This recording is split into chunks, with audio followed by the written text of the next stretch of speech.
Most people who are still doing the walk of shame, those people who are still really struggling to ride upwind, most of them are actually riding upwind. They just don't know it.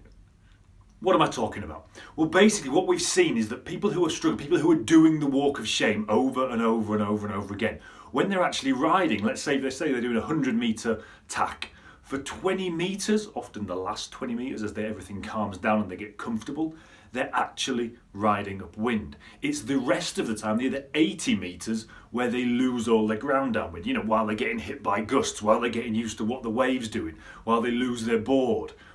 So if we can eliminate that 80% and just concentrate on the 20%, that's when you start riding upwind, is when you start doing it consistently. Okay, great. But how does that help you? Well, because we've seen that this 80% consists generally of several points. The two major points that we've seen is you lose a huge amount of ground when you try and turn around. Most people, as they do a transition, they will lose 20 or 30 metres each time they transition, and then they'll try and catch it back up again, and it's just too much ground to catch up on your next tack. The other one is that people just can't settle into that upwind stance. Most people don't have a problem with the actual stance. Riding upwind itself, I hesitate to say this, but is actually fairly easy once you're up and riding. You look back, you lean back, you look where you're going. That's not generally the problem people have. I'm not saying it isn't a problem. People do suffer with this, but it's not the major problem we see. What the major problem is that people take too long to get to that stance because they're being buffeted around by waves, they're being thrown off by gusts, they're trying to keep the board on their feet as they're being thrown over waves. They're trying to avoid other kiters. So that's what forms the problem. So it's those two areas, turning and getting yourself into that nice upwind position. Okay, great, that's really useful to know, but what do you actually do about it? Well, to combat both those problems really is the same solution. And the solution is really, really simple. Slow down. Let me give you a transition as an example. Most people, when they go to transition, think, right, I'm going to hoon into this as fast as I can and hoon out of it as quickly as I can as well, so that I get around, get off, and keep my power. What you're actually looking to do to start with on your transitions is literally ride in one direction, carve upwind, carve upwind, so you actually gain even more ground as you slow down, stop, sink if you have to. Now when you're sinking, if you've got the board on your feet, as long as you don't stay there for too long, you're not going to lose too much ground because the board is stopping you from drifting downwind. So stop, sink, set the kite and start again. The problem that we see is that people hoon into it super fast, don't really carve upwind to slow down, certainly don't stop, and while they're still riding in one direction, fling the kite as hard as they can in the other direction, and then either just get pulled over the front by the rapid change in direction, or just stall because they're going in the opposite direction to the kite. So they end up with this kind of pendulum effect. The kite suddenly goes, or the lines go slack, the kite goes floppy and it falls into the water, or there's just no real power on the exit.